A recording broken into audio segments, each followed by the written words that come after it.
So, hi guys! Ayun, welcome to my YouTube channel. I am Mami Kim, or you can also call me Teacher Kim. So, ayun guys, ngayon, i-flex natin or ipapakita natin kung ano yung kahalagahan or kung gaano kasarap laruin yung mga maliliit na item. So,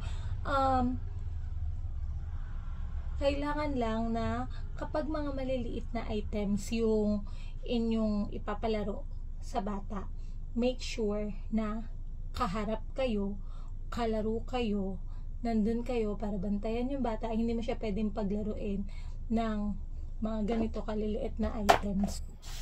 Yan, like this. Yan, hindi mo siya pwedeng paglaruin ng mga ganyang items na maliliit ng hindi ka kasali or hindi ka kasama. So supposedly kapag nagpalaro ka sa mga bata or sa anak mo ng mga ganyang klase ng toys, mga ganito klase ng toys, make sure na kasama ka.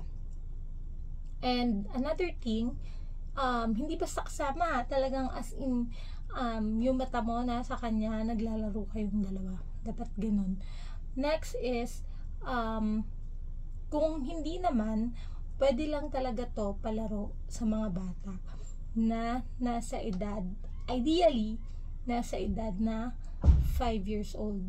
5 to 14 to 12 years old, pwede maglaro nito.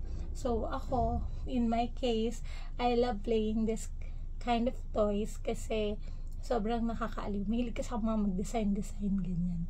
So, ayun. Meron ako dito yan. Nakabalot pa siya. Tapos, makikita mo naman dito na okay, ano yung mga makikita natin dito? So, kasi makita yung mga warning. Ayun, choking hazard. So, dapat ito ay hindi papalaro sa children under 3 years old. Pero kung makikita nyo, ito ay medyo malalaki na. Yan, medyo malalaki pa yung items na yan. Kasi yung items ko na nandito, mas maliliit pa siya. Pero pinapalaro ko siya kay Alex. Nakakapaglaro kami ni Alex ito. Kasi nga, kasama ko. Nakatutok ako sa kanya. So, paano siya laruin? Paano siya mag-e-enjoy? Paano tayo mag-e-enjoy dyan? Mag-enjoy tayong panoorin to, mag-enjoy tayong laruin to sa pagde-design. So, magde-design tayo ng house. Ayun. So, medyo may yung boses ko kasi si Alex, feeling ko kakatulog niya lang. So, ayun guys, tingnan natin kung ano yung madi-design ko. Saka mamaya titingnan natin kung ano yung kalalabasan nito. So, iba't ibang set na to ng mga Shopkins. So, ako na yung bahalang mag-design ko. Ano yung design na gusto ko.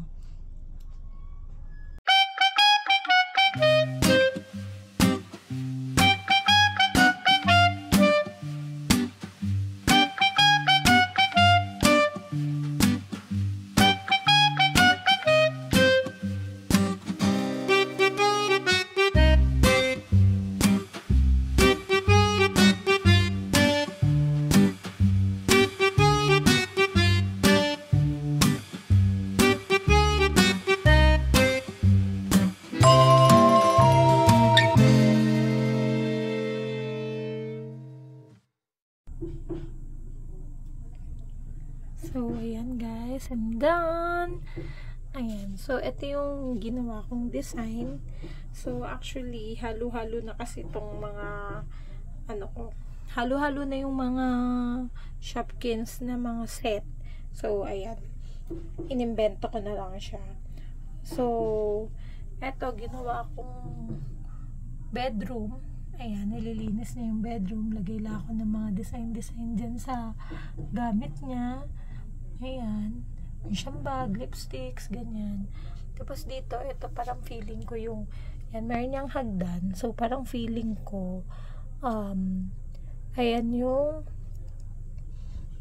parang rooftop. So, may halaman, dinidilgan niya. Ayan. Tapos, yan, may mga detergent, labahan. Ayan. So, parang, di ba, yung usually talaga yung rooftop, labahan siya, ganun. Tapos, ito naman yung CR. Ayan. Tapos, ito, kung ano lang yung nadampot. Parang, ayun. Tapos, ito yung kitchen. So, meron ako nilagay ng mga coffee maker dun sa ibabaw. Tapos, ayan. Ito parang kainan lang din. Tapos, ito yung sala. Tapos, meron siyang TV. Tadan! Ayan. So, yan yung finished product ko. So cute. I love it.